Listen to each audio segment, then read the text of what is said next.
Assalamualaikum warahmatullahi wabarakatuh. Perkenalkan, nama saya Dedi Iskandar Yusuf, saya dari Informatika Kelas Karyawan. Di sini saya akan menjelaskan tentang sistem distribusi clustering menggunakan data scan ya, database scan dan subglue untuk proyeksi pekerjaan alumni perguruan tinggi. Ini jurnalnya dibuat oleh Ani Rotua Aritonang, yang pertama, yang kedua Sutarman, dan yang ketiga Poltak Sihombing. Nah, perlu kita ketahui dulu ini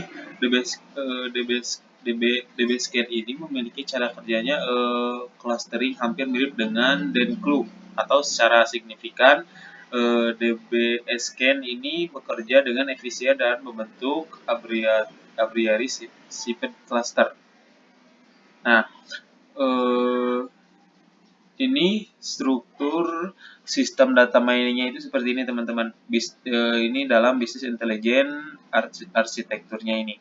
Jadi ada source system, external data source 1, external data source 2, external data source 3. Nah, lalu masuk ke data staging area. Nah, ini nanti diproses. Prosesnya itu ada clean, prune, combine, remove, duplicate, standard hard zero, archive. Nah, nanti langsung ke data warehouse. Masuk ke data warehouse ini nanti dipopulate gitu ya datanya oleh di data warehouse ini. Database-nya di OLAP Clouds. Lalu nanti baru kita terakhir itu adalah user interface atau diaplikasikan gitu dalam bentuk web ataupun fitur and user tools-nya seperti report waiters, aplikasi, dan ad hoc query tools. Nah, ini gambar yang struktur sistem data mining-nya. Nah, untuk yang kedua ini nanti ini adalah tahapan-tahapannya, teman-teman. Tahapan dari database clustering ini. Nah, nanti jika teman-teman punya data, nanti diseleksi dulu. Lalu setelah diseleksi ini, baru nanti datanya ditargetkan untuk diprocessing lagi. Nanti masuk ke processing data, langsung di transformation. Ini tahap yang pertama, lalu ditransformasi lagi menjadi data mining, lalu masuk ke patterns. Nah, sudah di patterns nanti masuk ke interpretation atau evaluasi, baru ke knowledge-nya gitu. Nah, data mining ini adalah metodologi analisis data yang telah sukses dalam banyak bidang. Biasanya data mining juga digunakan dalam dunia bisnis dan masih banyak jarang digunakan dalam dunia pendidikan. Nah, oleh demikian ini sebagian buah tantangan bagi penulis sendiri, teman-teman. Nah, jadi itu penulis membuat tantangan diri untuk membuat data mining dalam bidang pendidikannya, begitu. Perkembangan pada World Wide Web atau WWW ya, yang menghasilkan banyak data dengan banyak topik. Nah, untuk tabel yang pertama ini adalah beberapa permasalahan yang penulisnya dapat ya dalam lingkungan pribadi yang umum dengan masalah dan dalam perguruan tinggi. Nah, ini lingkungan pribadinya itu siapa pelanggan yang paling memberikan keuntungan. Yang kedua, siapakah pengunjung website yang paling banyak berkunjung. Yang ketiga, siapakah pelanggan yang paling setia. Dan yang terakhir, pelanggan manakah yang cenderung menaikkan pesanan. Nah, untuk ini dalam lingkungan pribadi. Sedangkan untuk perguruan tinggi, siapakah mahasiswa yang paling banyak mengambil SKS. Yang kedua, mahasiswa manakah yang paling sering menggunakan mata kuliah. Yang ketiga, siapakah mahasiswa paling gigih di universitas. Dan yang terakhir, siapakah alumni yang paling banyak memberikan donasi paling besar. Nah, di sini tuh banyak hal yang diprediksi ya, informasi masa depannya dengan menggunakan data mining ini. Data ini juga merupakan garapan yang menarik dikaji dengan menggunakan data mining. Yang pertama itu pelacakan alumni. Jadi database-nya melacak beberapa alumni, menunjukkan bahwa data mining memberikan hasil yang memuaskan dari data pelacakan alumni tersebut. Yang kedua, memprediksi kebutuhan stakeholder-nya. Jadi lulusan sebuah perguruan tinggi akan cepat diserap oleh pasar kerja gitu jika kemampuannya sesuai dengan kebutuhan stakeholder-nya.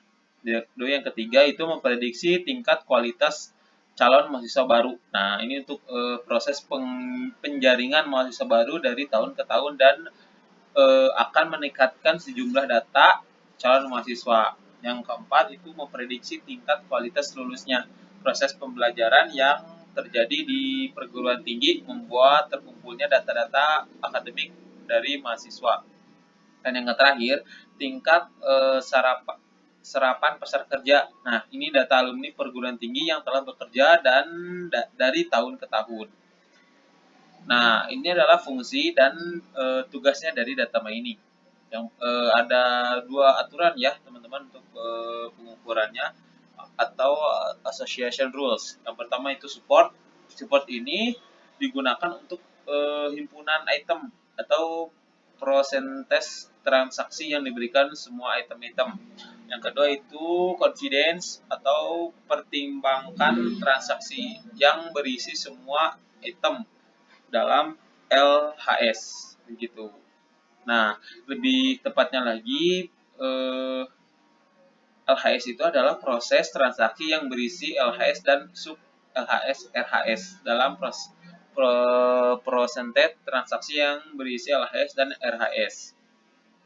Nah, ini itu menjadi dua sub masalahnya teman-teman. Yang pertama, penemuan semua kombinasi item-item. Yang kedua, gunakan frequent item. Nah, teknik pertambangan data dan aplikasinya. Nah, ini untuk struktur dan data mining taksonominya, teman-teman. Itu data mining, paradigma, verifikasi, ada yang di discovery. Nah, nanti di discovery ini masuk lagi ke prediksi dan deskripsi. Nanti dari prediksi masuk lagi ke klasifikasi dan regresi. Nanti di klasifikasi ada beberapa yang masuk seperti neural network, Bayesian network, decision tree, support vector machine, dan instant base itu. Nah, umumnya teknik data mining yang tadi itu berdasarkan pada logika induktif atau penalaran sistem pemrograman, fungsi set, pembelajaran mesin, dan teknik jaringan saraf. Berdasarkan hipotesis informasi dan dataset akan mengakses dan diamati gitu. Nah, ini teknik dalam data miningnya cukup mudah ya. Itu ada data mining teknik, langsung configuration, yang terakhir clustering, dan yang ketiga association rules. Gitu. Nah, untuk clustering sendiri adalah sebuah metode untuk mengelompokkan beberapa macam objek yang serupa ke dalam beberapa kelas. Sebuah cluster adalah sebuah kumpulan data mirip satu sama lain dan tidak mirip dengan data-data cluster lain. Nah, ini untuk rumusnya. Ada varian pada cluster C, I sampai K, di mana K jumlah cluster, dan NC sama dengan jumlah data pada cluster C, YI sama dengan data ke I pada suatu cluster, YI sama dengan rata-rata dari data pada suatu cluster. Nah, selanjutnya dari data varian di atas, nanti kita bisa menghitung nilai variance within cluster atau VW-nya dengan menggunakan rumus ini. Nah, ini rumusnya di mana N sama dengan jumlah semua data, N1 sama dengan jumlah data cluster I, F1 sama dengan varian data cluster I. Nah, untuk data nilai variance between cluster VB-nya dengan rumus, nah ini rumus yang VB, di mana Y adalah rata-rata dari YI tersebut. Nah, untuk salah satu metode yang digunakan menentukan cluster yang ideal adalah batasnya variance. Nah, yang kedua ini ada algoritma clustering. Pendekatan alternatif untuk menentukan clustering yang paling sesuai dengan seperangkat data X adalah dengan mempertimbangkan semua clustering yang mungkin dan pilih salah satu yang paling masuk akal sesuai dengan kriteria dan rasionalitas. Nah, algoritma clustering tunggal ini ada beberapa algoritma clustering yang telah dikembangkan. Beberapa di antaranya merupakan yang tunggal dan yang lainnya adalah clustering hierarchy. Nah, untuk yang tunggal sendiri ini ada ketiga ya, sequential algoritma, yang kedua ada convolution optimization algorithm, yang ketiga ada miscellaneous algorithm.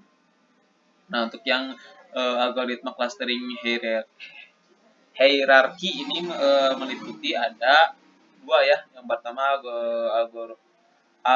aglomeratif algorithm, yang kedua ada divisive algorithm. Nah, untuk subjek clusteringnya sendiri, button up subspace clustering yang memiliki dari semua subruang suatu dimensi yang mengakomodasi sistem suatu cluster dengan menggunakan strategi pencairan yang mirip dengan algoritma pertambangan set item yang sering, yaitu CLIQUI itu. Nah, untuk algoritma clustering sendiri itu cukup seperti itu ya teman-teman yang bisa saya jelaskan. Kurang lebihnya mohon maaf. Assalamualaikum warahmatullahi wabarakatuh.